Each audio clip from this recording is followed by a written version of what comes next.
கொஞ்சம் சூட்டிப்பாக இருக்கும். இப்போ நாங்களாம் வந்து எப்படின்னா ஒரு செய்தினா கொஞ்சம் நாளாக மாற்றப்பட்டு தம்பி ஊற்றி பாருங்க, நான் போய் பாருன்னு சொல்கிறதுக்குள்ளே அவங்க அப்போ போய் செய்தி எடுக்கக்கூடிய ஒரு ஆர்வம் உள்ள தம்பி தான்.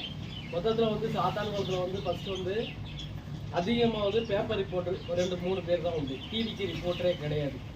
ஃபஸ்ட்டு டிவி ரிப்போர்ட்டர்னா முதல்ல நான் தான் இந்த பகுதிக்கு முதல் நான் வந்தேன். அப்போ வந்து என் கூட பயணித்த தம்பி தான் ஜெகன். ஜெகன் எப்பவுமே எப்படின்னா நாங்கள் வந்து முந்தி வந்து இப்போ டீமாக இருக்கும், 10-12 பேர் இருக்கும். முதல் நான் இருக்கேன். அப்போ எனக்கு சப்போர்ட்டாக தம்பி தான் இருந்தேன். அப்போ வந்து ஏரலில் கரெக்டாக நைட்டு 12 மணிக்கு ஒரு கொலை நடந்தது. என்னன்னா இங்கேருந்து போகணும், வருவானா வரமாட்டானா அப்படின்னு அடிக்க தம்பி இப்படி ஒரு சம்பாதிக்கும். ஒன்று கிளம்பிற அடுத்த நிமிஷம் கரெக்டாக 12:05 என் வீட்டில் வந்து நிற்கான்.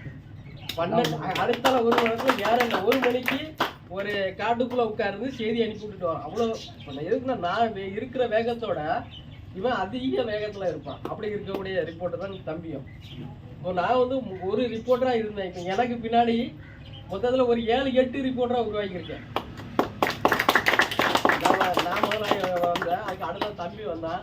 அதுக்கு அடுத்தால இன்னொரு தம்பி இருக்காம வின் டிவி ரிப்போர்ட்டு செந்தில், நம்ம சிதம்பரம் தம்பி தம்பி ஒருத்தன் இருக்காமனும் வரிசையா நம்ம எதுக்குற ஒரு நான் இந்த பத்திரிகையில் நான் மட்டும்தான் இருக்கணும், நான் மட்டும்தான் வளரணும் அப்படிலாம் ஆசையே இருக்க கூடாது. நம்ம வந்திருக்க நம்ம இப்போ வந்துருந்தேன்.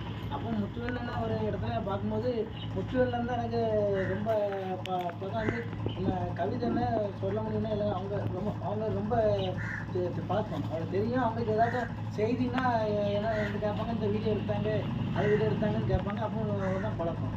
அப்போ முத்துவேலன் தான் ஒரு என் கூட வா அப்படின்னு சொல்லி கூட்டு போய் செய்தி எடுக்கலாம் கூட்டு போனாங்க. அப்போ கூட்டு போகும்போது தான் பழக்கம். அப்போ எந்த இடத்துக்கு போனாலுமே ஏதாவது ஒரு செய்தினா இந்த செய்தி போடுவோமோ அந்த செய்தி எடுக்குமோ கேட்க போகும்போது அவங்க என்ன சொல்லுவாங்க, முத்துவேலன் என்ன சொல்லுவாங்கன்னா இது வேண்டாம், நம்ம ஒரு செய்தி போட்டால் யாருக்காட்டும் ஒருத்தவங்களுக்கு பலன் இருக்கணும், அப்படி யாருக்காட்டும் பிரயோஜனப்படணும், அப்படின்னாலும் செய்தி போடணும். இல்லைன்னா செய்தி அதெல்லாம் செய்தி அந்த மாதிரி இந்த யாருக்காட்டும் அந்த நெகட்டிவ் செய்தி அந்த மாதிரிலாம் வேண்டாம் அப்படின்னு சொல்லியே எங்களை ஒரு ஆள் இப்போ இருக்காங்கன்னு வைங்களேன், கை தூக்கி விடணும். கை தூக்கி விடுறதுக்கு ஒரு ஆள் இருந்தால் தான் நம்ம மேலே வர முடியும். அந்த மாதிரி ஒரு ஆள் தான் முத்துவேலன். கவிதன்னு வந்து அவங்க வந்து நமக்கு டிவிக்கு அவங்களுக்கு சம்மந்தம் இல்லை. சம்மந்தம் இல்லைனாலும் இந்த சில செய்திகள் எடுக்கும்போது தப்பு இருந்தாலும் இது தப்புன்னு சொல்லி கூப்பிட்டு சத்தம் கூட கொண்டு விட்டு அடிச்சுக்கிறாங்க கவிதனெல்லாம். அந்த மாதிரி ஒரு இதாக உள்ளவங்க டக்குன்னு கோவப்படக்கூடிய ஆட்களில் ஒரு ஆள். ஆனால் என்கிட்ட கொஞ்சம் நல்லா தான் இருப்பாங்க. ஏன்னா அவங்களே இந்த ஃபீல்டில் வளர்த்துட்டாங்க. ஜெகன் வந்து இந்த ஃபீல்டில் அவங்க வந்து எப்படின்னா ஸ்ட்ரெயிட் ஃபார்வர்டு. இப்போ ஒரு இது தப்புன்னா அந்த இடத்துல சண்டை வந்துடும். இது தப்பு அப்படிங்கிற மாதிரிலாம் ரொம்ப கண்டிஷனாக இருப்பாங்க. அதாவது அந்த அவங்க பக்தியை ரொம்ப எல்லாரும் அவங்க பக்தியை நல்லதே நினைக்கணும் அப்படின்ட்டு சொல்லக்கூடிய ஏதாட்டும் ஒரு நாளும் நான் ரொம்ப இதாக இருப்பாங்க. கண்ணெண்ணெய் செந்தில்னா எப்போவுமே ரொம்ப கூட பிறக்காத ஒரு அண்ணன் மாதிரி தான் இருப்பாங்க. எப்போ போனாலும் நாங்கள் எங்கே போனாலும் ஒரு யூனிட்டியாக இருப்போம். ஸ்ரீவைகுண்டத்தில் உள்ளவங்க எல்லாருமே ஒரு யூனிட்டாக இருப்போம். சின்ன சின்ன மிஸ் அண்டர்ஸ்டாண்டிங் இருந்தாலும் அது இன்னைக்கு காலையில் ஒரு சின்ன மிஸ் அண்டர்ஸ்டாண்டிங் இருந்தாலும் சாயங்காலம் இருந்தோம் அந்த மாதிரி தான் இருக்கும். அதனால் இது ஒரு புது அனுபவம். அது மாதிரி லூர்து மொழினா ரொம்ப வந்து லூர்து மொழினா கூட பல இடங்களில் ட்ராவல் பண்ணி இந்த வறட்சியினால் இருக்கும்போது 2 நாள் அவங்க கூட தான் இருந்தேன். எங்கள் ஆஃபீஸில் வந்து விவசாயம் இந்த மாதிரி ஏழைகளுக்கு ஏதாவது ஒரு பிரச்சனை அந்த மாதிரினா எங்களுக்கு உடனே போய் ஃபாலோ பண்ணிக்கன்றாங்க. அந்த நம்ம 2 நாளைக்கு வீட்டை மறந்துடணும். வீட்டை மறந்து அந்த இடத்துல தான் கிடக்கணும். இந்த மழை வெள்ளத்துல ஒரு 10 நாள் அங்கேயே தான் ஸ்ரீவைகுண்டத்துல தான் கிடந்தோம். அதுக்கு அங்கே ஸ்ரீவைகுண்டத்துல தான் அந்த ரயில்வே ஸ்டேஷன் இருக்குது. இப்போ அந்த ரயில்வே ஸ்டேஷன் தான் ஒரு 10 நாள் எனக்கு நல்ல ஒரு பெட்ரூம் மாதிரி இருந்துச்சு. அந்த பெட்ரூமில் தான் நைட்டே படுப்போம். அங்கே காலையில் எழுந்துச்சு உடனே செய்தி போவோம். அந்த மாதிரி தான் அந்த செய்தி வந்துட்டு அவங்க அதெல்லாம் மறந்துடணும். அந்த எங்கள் வீடு அந்த இதெல்லாம் மறந்துட்டு கொஞ்சம் பெவன் தான் போட்டு பேசுவோம். இந்த மாதிரி இடத்துல இருக்கோம் அப்படின்னு பேசுவோம். அப்புறம் லோட் பண்ணி அந்த வறட்சின்னு சொல்லி சொன்னாங்க. அப்போ வறட்சிங்கும் போது சும்மா ஏதோ இதாக தான் இருக்கும், தண்ணி இல்லாமல் இருக்கும். அப்புறம் சரியாக மோட்டர் போட்டால் தண்ணி வரப்போகுது. நமக்கு விவசாயத்தை பற்றி தெரியாது. சும்மா மோட்டர் போடுறாங்க, தண்ணி வருது, பம்பு தண்ணி வருது, அது பாட்டுக்கு போகுது.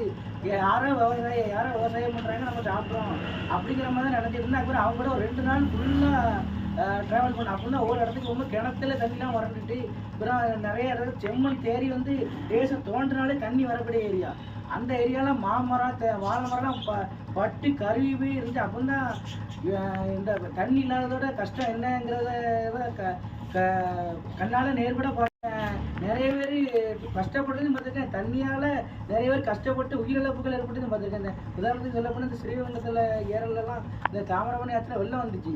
அந்த வெள்ளத்தில் ஏகப்பட்ட பேர் இந்த மழை தண்ணி அடிச்சுட்டு போய் ஒரு இடத்துல ஆழ்வார்தோணி பக்கத்தில் நவலட்சுமி புறன்ற ஒரு இடத்துல ஒரு பாட்டி வீட்டில் இருந்திருக்காங்க. நைட்டு தூங்கிட்டாங்க.